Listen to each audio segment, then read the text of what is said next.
Hoje, 27 de maio de 2011, mais um convidado do projeto Nossos Ídolos, da banda Placa, é o grande craque brasileiro, amapaense, o Bira, grande jogador de futebol. Bira, eu queria que você ficasse bem à vontade e nos falasse de início como é que foi a família, a convivência da família Erundino. Bem, a família Erundino, claro que o nome do meu pai chegou aqui em Belém, em Macapá, em 1944, né? Ele, a mamãe e meus 2 irmãos mais velhos vieram a convite do governador Janari Nunes, né? Que o papai jogava futebol lá na Pedreira e era alfaiate. E como a guarda territorial estava começando, aqueles profissionais que eram alfaiate, pedreiro, carpinteiro, enfim, eles eram convidados a vir para o Amapá para desbravar o Amapá. E o papai jogando futebol lá pela Pedreira, o papai jogava num time que até hoje só existe a sede, que é o Berabinha. E a família do Janari, como era de Óbidos, estava lá no campo e foram procurar aquele negão com quase 2 metros de altura, com pé 45, e convidou para ele vir para o Amapá. E ele perguntou qual era a profissão que o papai tinha, e o papai falou que era alfaiate. E ele falou, nós estamos precisando para fazer um uniforme para a guarda territorial.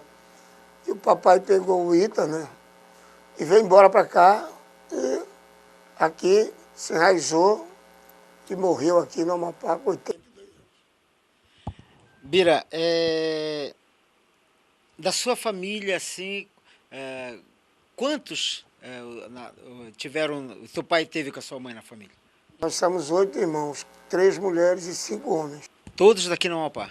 Não, os do Marco Antônio e a Maria José, que são os 2 mais velhos, nasceram em Belém, vieram para cá com 2 e 4 anos.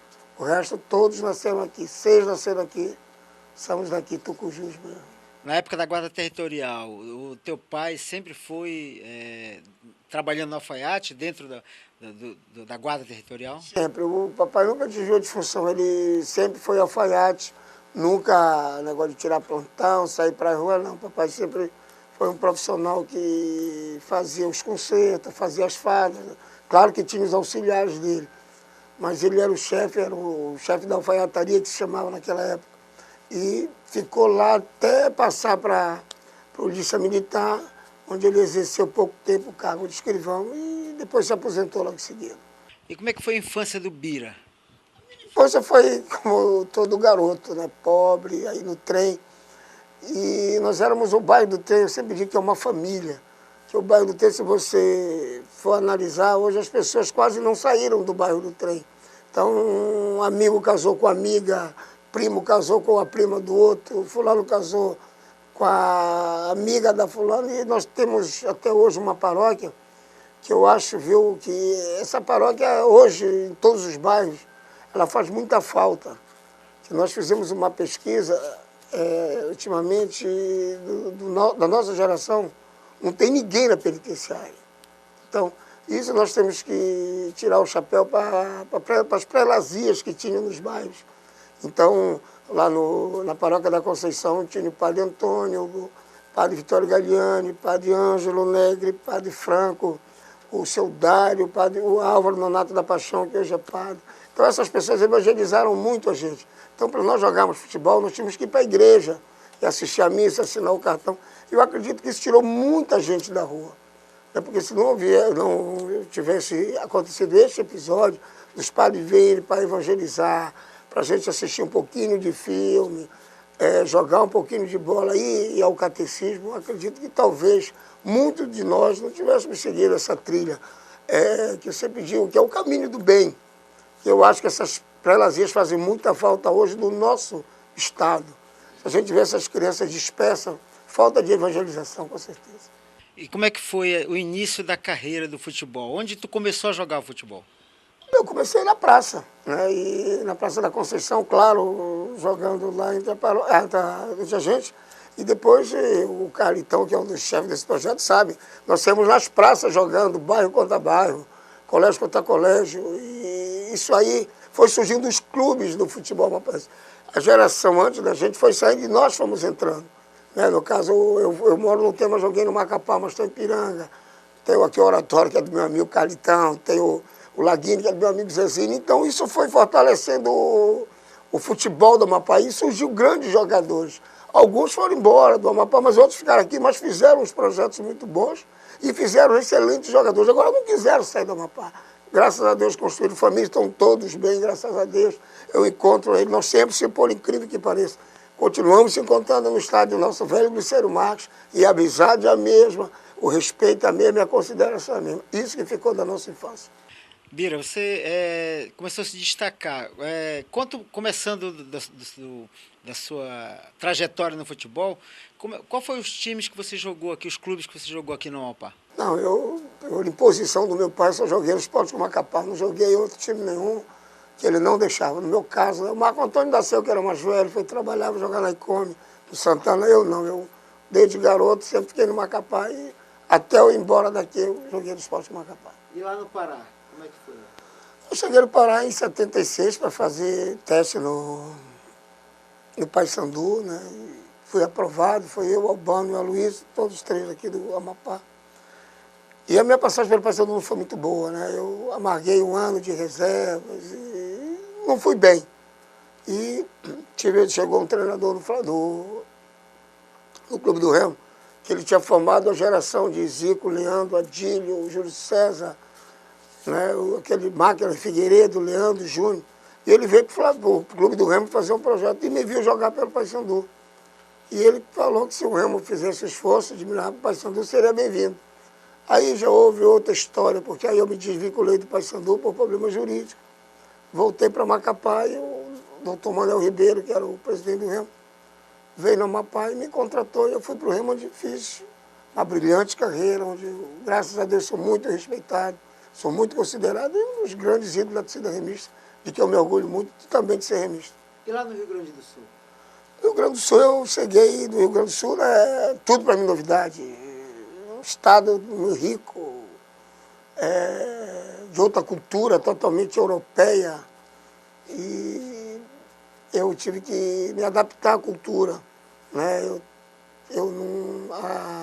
As roupas são diferentes, o frio é intenso.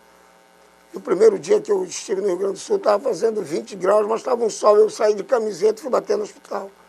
Então, teve tudo isso. Eu não sabia o que eu fazia. Mas tive uma bênção, que duas pessoas que me acolheram lá, que foi a dona Belmira, mãe do Batista, e a dona Aziz, que era mãe do Falcão, que me deram roupa, me orientaram muito, né? Porque, já viu, né? No Rio Grande do Sul, com bala na agulha, ia me perder na noite, não tinha jeito. Mas tive essas duas pessoas que estão no andar de cima, que me ajudaram muito, mas que a dificuldade é muito grande. Às vezes a gente, fulano não se adaptou ali, mas só a gente que já passou por isso sabe que uma adaptação é fundamental. E família, né? Eu fui sem família, sozinho, então ficou um pouco difícil logo no início a minha adaptação no Rio Grande. Lembra o nome de alguns craques famosos que você jogou? Olha, eu joguei com Batista, Falcão, Jair, Mauro Galvão, João Leite, Nelinho, Reinaldo, Éder, que mais? O próprio Aldo, Albano, Dico, Marinho, Dutra, Zezinho Macapá, Mareco, que mais? Roberto Gato, deixa eu ver, Aloysio, que mais? Eu cheguei a jogar contra o Palito também, que é um grande jogador. Cheguei a jogar contra o Perereca, Zezinho Macapá, Antônio Trevisani, Nego, Bigu, tive Marcelino, que mais, Bira, Júlio César, como eu já falei. Enfim, foi mais de 18 clubes, né? Então é uma lista muito extensa. Eu joguei fora do país, joguei no México durante 8 meses. E joguei com muitas pessoas que foram muito importantes. E na família, tem algum herdeiro assim que está seguindo o teu exemplo? Não, o meu filho, ele é formado em administração, ele é goleiro de futebol de salão, ele faz o inverso, mas ele achou que devia ser goleiro de futebol de salão, acho que porque ele engordou um pouco e é meio folgado, aí não quis ir para o ataque, aí fica lá no gol, que ele já é grande, a trave pequena, aí ele achou o habitat natural dele. Olha, Kelly, então, durante 17 anos o Inter teve um centroavante chamado Claudio Miro. E ele depois dele, ninguém conseguiu fazer... a torcida esqueceu o Cláudio Almiro, né? Então ele é o eterno ídolo do Internacional. E o Internacional sempre tentando, comprava jogadores, aparecia um centroavante bom, como a economia do Gaúcho é muito forte, o Internacional tem bastante dinheiro, ele ia comprando Luizinho, Mário, Adilson, ia comprando a Aguirre, ia comprando, e nada dava certo. E houve um sorteio, um negócio de um super remo, não sei o quê, e veio um gaúcho comandar isso aí. E ele me viu jogar. E ele, quando chegou no Rio Grande do Sul, olha, tem um rapaz lá no Pará que ele dá certo aqui, é um cara que é forte, tem força, tem velocidade, cabeceia como poucos no Brasil, então eu achava bom vocês sondarem esse rapaz. E tinha acabado o Campeonato Paraense. Eu tinha sido artilheiro do campeonato, né, recordista de gols, né, meti 32 gols no campeonato. E eles fizeram uma ligação para o Dario. Chegou a dizer, Dario, assim, nós recebemos a informação que aí tem um centroavante muito bom, que pode jogar aqui no Sul. Eu disse, olha, pode levar que eu assino embaixo. E que foi engraçado, que quando eu cheguei no aeroporto, eles me viram assim, pô, mas não é esse baixinho que está aí, né? Pô, Rio Grande do Sul, os caras quase com 1 metro e pouco. Aí a torcida estava esperando um grande jogador chegar eu, né? Black Power, calça boca de cima e tal. Aí, olha, aquele que é o novo centroavante, aí veio aquela desconfiança, é baixinho e tal, tal. Aí, eu meio, né, disse, olha, eu fui fazer exame médico, cheio de chacota, né? O médico falou, cara, tivesse mais enganado de novo. Eu disse, não, vim meter gol aqui nessa cidade. Eu vou meter gol aqui, eu sei meter gol. Aí ele me chamou de prepotente, não sei o que era difícil. Aí, tá bom. Aí fiz exame médico, pô, quando eles me viram meu teste físico, né? Pô, pulsão, então, elasticidade. Aí fui para Recife, né? O Internacional jogou no Paraná, empatou e foi para Recife. Aí que aconteceu uma coisa gozada. No primeiro treino, Carlitão, e vai para vocês, eu fiz 16 gols. Primeiro treino. 16 gols eu fiz. Incrível isso. Por incrível que pareça, no treino. Fiz 16. Aí os caras, pô, o cara assombrou, né? Aí leva o Bira para o hospital para ver se ele joga dopado. Ele não pode, o cara tem uma força dessa, baixa, salta desse jeito. E aí eu fui lá, fiz exames, tá, antidoping e tudo. Aí eu estreiei contra o Santa Cruz, fiz logo um gol de cara. Aí quebrei o braço, aí fiquei 30 dias parado. Quando eu voltei, aí foi mestrando no Beira-Rio, eu fiz 3 gols. Aí pronto, aí foi. E eu fiquei 4 anos no Inter. E a história do Rio Grande do Sul, dos 100 anos do Inter, eu perdi na votação para os melhores centroavantes, então eu sempre perdi por 4 votos para o Cláudio Almiro. Quer dizer, de todo esse horizonte de 100 anos, o cara passa 17 anos. E eu passei 4, perdi por 4 votos, para mim é uma satisfação imensa, né? O cara sai daqui do Amapá, vai para o Rio Grande do Sul, passar 4 anos e vira ídolo, né? E desbanquei o Cláudio Almiro, que ele até tem um pouquinho de ciúme de mim, mas é normal.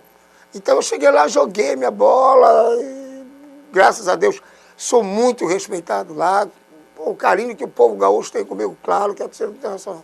Do Grêmio já fora do Rio Grande, quem já me conhece. Mas lá no Rio Grande, a torcida gaúcha tem um respeito para mim, um carinho, o próprio Internacional.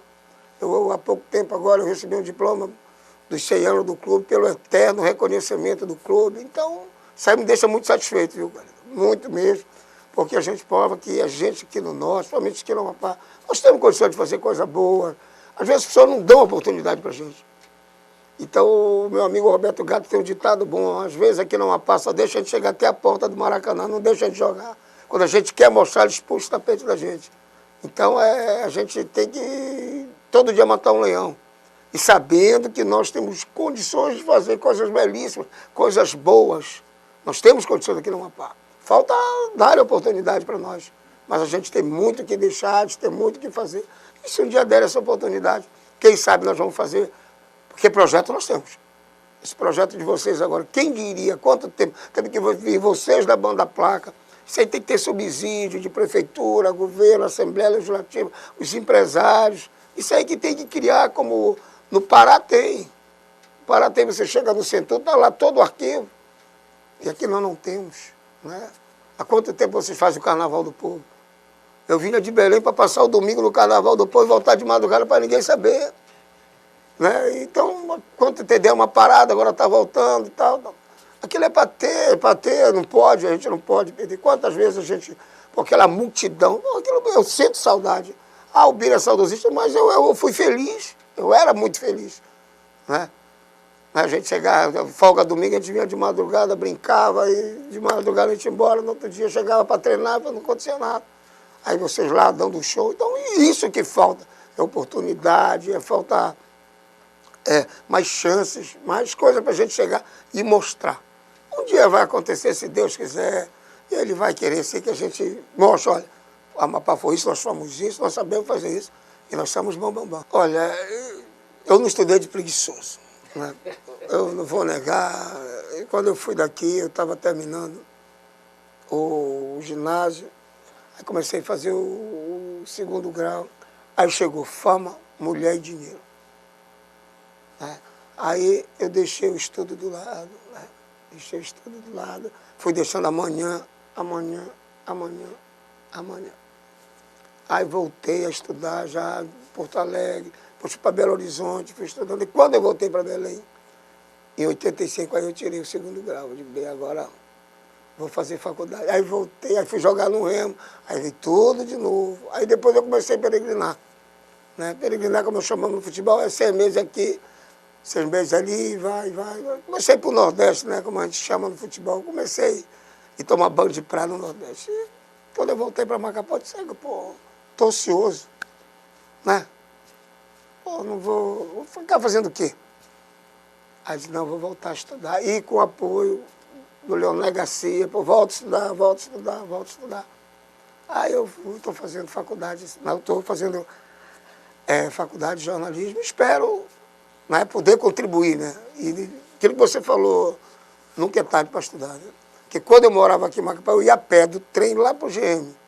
E depois com carro, com tudo, eu não ia para o colégio. Então, olha só.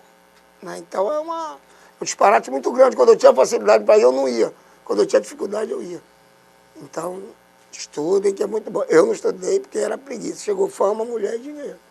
Mas isso depois que a gente vê, olha, não era isso. Quer dizer, o tempo que eu passei sem estudar, que eu não quero que... E tu vais fazer o jornalismo para que área? Rádio, televisão, jornal? Não, eu não quero perseguir ninguém, nem falar mal de ninguém. Eu quero mais para informar. Né? Eu gosto muito sim, do jornalismo político. Eu gosto muito. Eu gosto muito, eu leio muito.